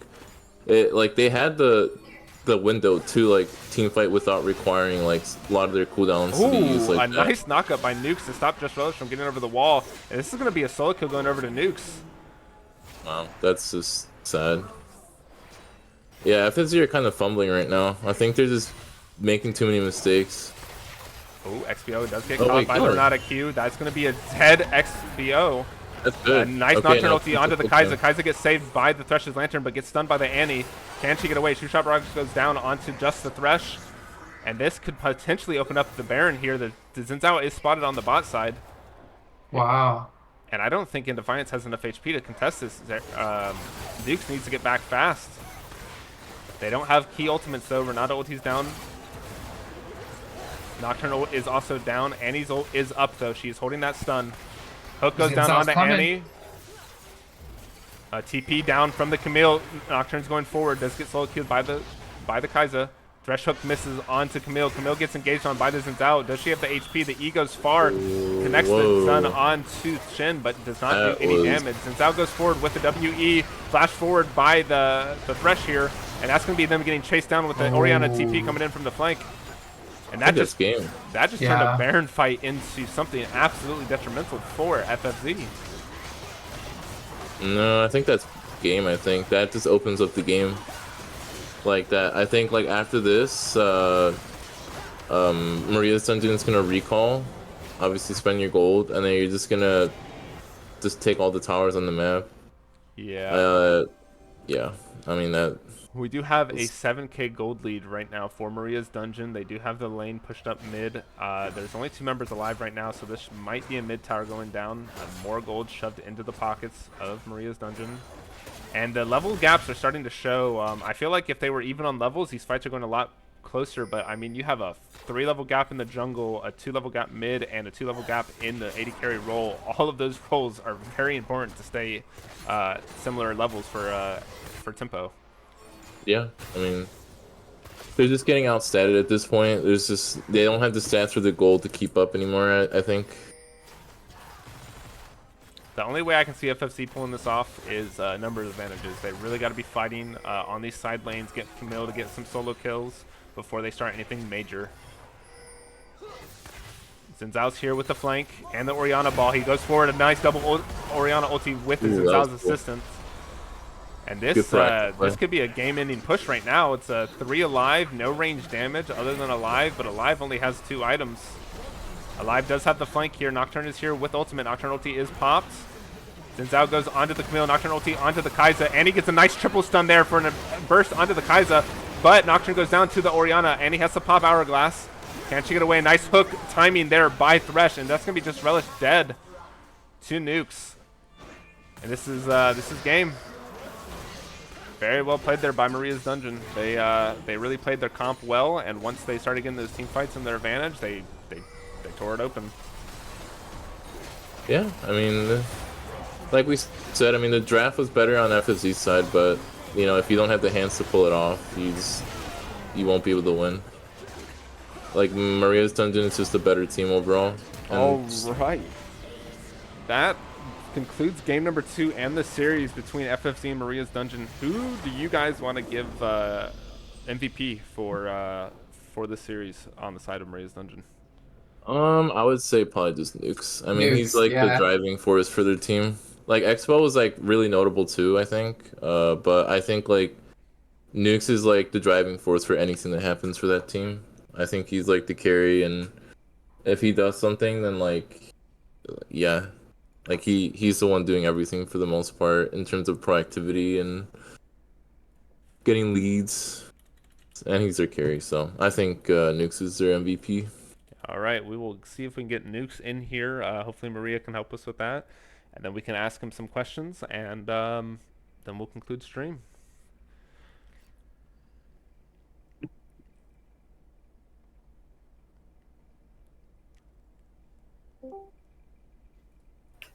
Hello. All right. Hey. Hello, Nukes. Congratulations on your win against FFZ. Some hectic things were happening, especially game 1. You guys absolutely tore it up. And game number 2, despite being a little bit closer, once you guys got your foothold, it was quite a stomp from there. So I'll let your Bad and Galactic lead with any questions that they have, and then we will close off with me. What's up, Nukes? How you doing? What's up, bro? How do you feel after absolutely clapping FFZ? I don't know. It feels okay. I kind of like, I knew this was gonna happen, like, Yeah. because we've been winning like a lot of scrims, so we're pretty confident coming into it. Cool. Yeah, I see. Yeah, I mean, I don't think FFZ is like that strong anymore, you know, because certain somebody isn't on their team anymore.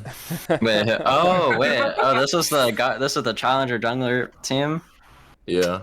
Dude, yeah, that was not fun. That was not fun. That was not fun to deal with. I didn't enjoy that. No, but I mean, like, did you guys prepare anything at all for like this team? Like FFZ is like, I think they're still like a pretty decent team. They have some pretty good players. Like I know like Zerathai is like a really good player. So like, did you guys prepare at all? I mean, I don't know if they prepared. I mean, we knew what we were doing, Yeah.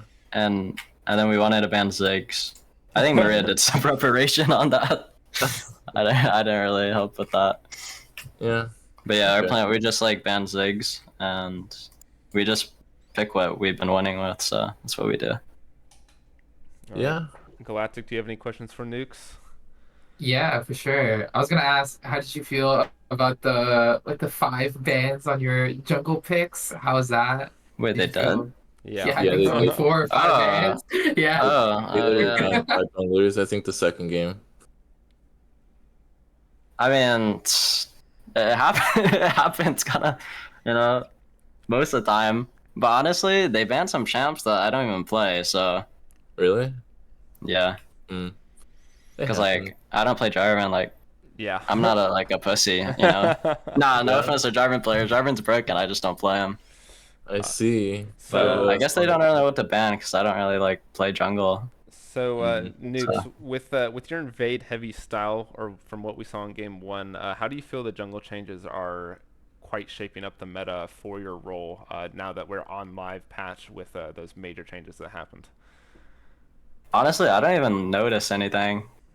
Like I'm not. I actually don't notice anything different. Like if I just came into it without anyone telling me, I wouldn't have noticed. I mean, there were some changes for like the smite, like the literal smite mechanic.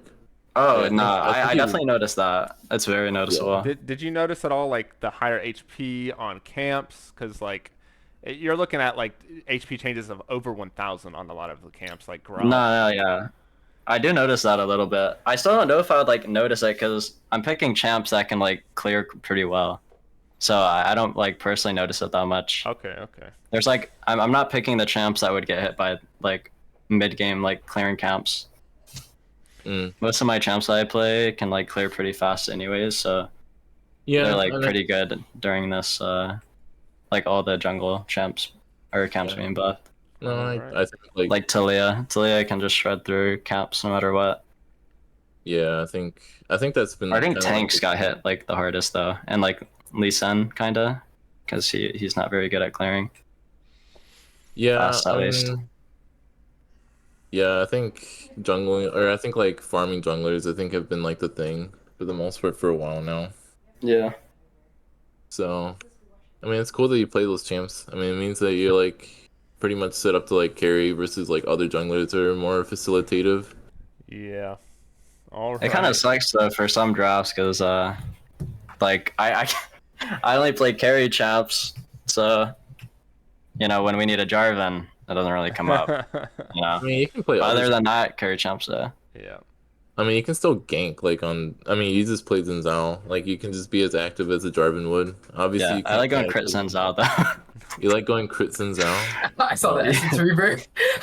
I usually go more crit, but like I went Black Cleaver. I was like, am I gonna troll the game? So I mean, just you went was- Black Cleaver to keep it safe. I mean, you never know. If you had gone crit, you just crit the person right off the bat and just one shot them anyways. It doesn't matter.